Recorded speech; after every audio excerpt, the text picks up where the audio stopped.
तर भोंदू अशोक खरात विरोधात शुक्रवारी रात्री उशिरा 2 गुन्हे दाखल झालेत। एका महिलेची लैंगिक शोषणाची तर एका इसमाची आर्थिक फसवणूक केल्याप्रकरणी अशोक खरात विरोधात गुन्हा दाखल झालेला आहे। त्यामुळे अशोक खरातवर रोज नवनवे गुन्हे दाखल होत आहेत। अनेक जण आता पुढे येत आहेत। अशोक खरातचे सगळे कारनामे आता उघड होत आहेत। त्यामध्ये आता नवे कारनामे जोडले जात आहेत। आणखी एका महिलेनं लैंगिक शोषणाची तक्रार केलेली आहे, तर एका इसमानं आर्थिक फसवणूक केल्याची तक्रार अशोक खरात विरोधात केलेली आहे आणि त्या दोन्ही तक्रारींवरून आता गुन्हा दाखल झालाय। आपले प्रतिनिधी मुकुल कुलकर्णी आपल्या सोबत आहेत। मुकुल, नवे तक्रारदार समोर येतात, आता यांचं नेमकं काय म्हणणं आहे? कुठला गुन्हा दाखल झालाय अशोक खरातवर? काल रात्री उशिरा 2 गुन्हे आणखी दाखल झालेले आहेत। त्यातील एक गुन्हा हा आर्थिक फसवणुकीचा आहे, तर दुसरा गुन्हा हा एका महिलेने लैंगिक शोषणाची तक्रार केलेली आहे। यामध्ये जी महिला होती, महिला आपल्या पतीसोबत गेल्या 2013 मध्ये त्यांचं लग्न झालं होतं, मात्र अनेक वर्ष ते एकमेकांबरोबर राहत नव्हते, त्यांच्यामध्ये वाद होता।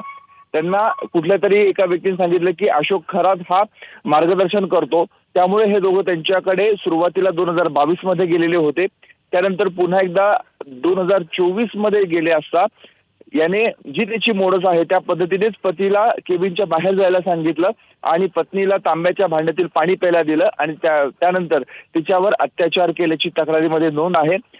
त्याचबरोबर तू जर याबाबत कोणाशी वाच्यता केली, मी महादेवाचा अवतार आहे, माझ्याकडे दैवी शक्ती आहे, तुझ्या मुलांना मारून टाकेल, तुझं आयुष्य उद्ध्वस्त करेल अशी धमकी दिली आणि तिला गप्प राहण्यासाठी त्याने मजबूर केलं होतं।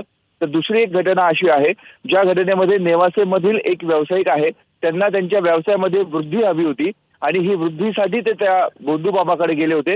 त्याने पुष्कराज आणि हिऱ्याचे खडे देण्याचा बहाणा करून त्याचबरोबर त्यांच्याकडील सोन्याची अंगठी देऊन, पितळाची अंगठी देऊन त्यांची फसवणूक केली। असा साधारणतः 2,65,000 रुपयांचा अपहार केल्याप्रकरणी त्याच्यावर सरकारवाडा पोलिसांमध्ये गुन्हा दाखल झालेला आहे। आतापर्यंत अशोक खरात याच्या विरोधात 10 गुन्हे दाखल झालेत, त्यापैकी 2 गुन्हे हे आर्थिक फसवणुकीचे आहेत, 2 पुरुषांनी केलेत, तर उर्वरित गुन्ह्यांच्या बाबत 8 महिलांचं लैंगिक शोषण केल्याप्रकरणी हे गुन्हे दाखल झालेत। मुकुल, अपडेट घेत राहू सध्या। धन्यवाद या माहितीसाठी। एबीपी माझा, उघडा डोळे बघा नीट।